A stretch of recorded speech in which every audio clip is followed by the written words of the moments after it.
To new TV Telugu. King Akkineni Nagarjuna తన career లో ఓ కీలక మైలురాయికి చేరువవుతున్నారు. ఆయన 100వ సినిమాపై టాలీవుడ్ లో ఆసక్తికరమైన చర్చ జరుగుతోంది. ఈ ప్రతిష్టాత్మక ప్రాజెక్ట్ ను కొత్త దర్శకుడు కార్తిక్ భారీ స్థాయిలో తెరకెక్కించనున్నట్లు తెలుస్తోంది.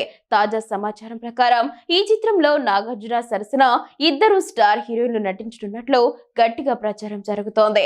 సీనియర్ నటి టబుతో పాటు స్వీటీ అనుష్క శెట్టి కూడా ఈ సినిమాలో భాగం కానున్నారని వార్తలు వస్తున్నాయి. ఈ సినిమాకు లాటరీ కింగ్ అనే టైటిల్ ప్రచారంలో ఉంది. ఈ సినిమా పూర్తి స్థాయి పొలిటికల్ డ్రామాగా ఉండబోతుందని, ముఖ్యమంత్రి పదవి చుట్టూ కథనం సాగుతుందని ఇండస్ట్రీ వర్గాల్లో టాక్ వినిపిస్తోంది.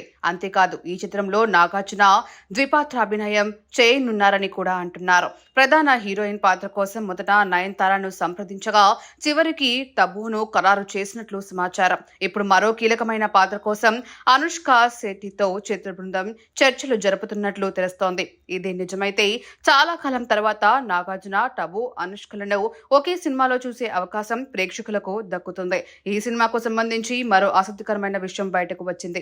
ఈ చిత్రంలో నాగార్జున కుమారులు నాగచైతన్య, అఖిల్ కూడా ప్రత్యేక అతిథి పాత్రలో కనిపించనున్నారని చెబుతున్నారు. ఒకే సినిమాలో అక్కినేని కుటుంబానికి చెందిన 3 హీరోలు కనిపిస్తే అభిమానులకు పండగే అని చెప్పొచ్చు. ఈ వార్తలపై త్వరలోనే అధికారిక ప్రకటన వెలువడనుందని సమాచారం.